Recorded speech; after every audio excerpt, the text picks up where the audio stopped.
మంచిగా పులిహోరనైతే చేస్తున్నానండి. ఎలా చేస్తానో చూపిస్తాను. నాకు దేవుడి దగ్గర ప్రసాదాలు చేయడం అంటే చాలా ఇష్టం. అందుకే పులిహోర కొన్ని రకాల ప్రసాదాలు చేయడం అయితే నేర్చుకున్నాను. దీంట్లోకి వేరుశనగ నూనె వాడుకుంటే మాత్రం పులిహోర టేస్ట్ చాలా బావుంటది. నా దగ్గర నువ్వుల నూనె ఉంది. అందుకు నువ్వుల నూనె అయితే యూజ్ చేసుకుంటున్నాను.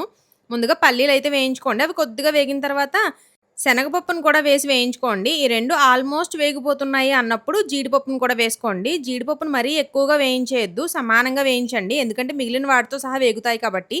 కొద్దిగా ఆవాలు, పచ్చిమిర్చి కారానికి తగ్గట్టు తీసుకోండి. అల్లం మాత్రం ఎక్కువ వేసుకోండి. టేస్ట్ బా వస్తది. మీ కారానికి తగినట్టుగా ఎండుమిర్చిని కూడా వేసుకోండి.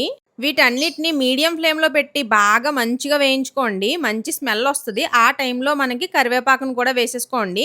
కరివేపాకును కూడా మంచి క్రిస్పీగా వేగేలాగైతే వేయించుకోండి. అప్పుడు మనకు పులిహోర పోపు అనేది చాలా బావుంటది. ఇప్పుడు లాస్ట్‌లో దింపేసే ముందు కొద్దిగా ఇంగువ వేసుకోండి. దీన్నంతటిని ఒకసారి బాగా మిక్స్ చేసేసుకోండి. చల్లారేంత వరకు పక్కన పెట్టేసుకోండి. రైస్ అయితే ఆల్రెడీ వార్చి పెట్టుకున్నానండి. కొద్దిగా పొదునుగా వార్చుకుంటే పులిహోర అనేది బావుంటది.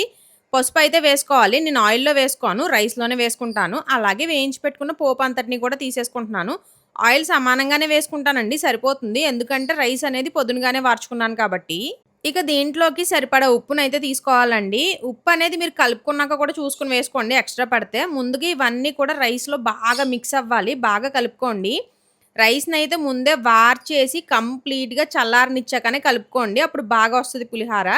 నేనైతే మామిడికాయతో పులిహార చేసుకుంటున్నాను. మామిడికాయ గుజ్జంతటిని కోరి పెట్టుకున్నానండి.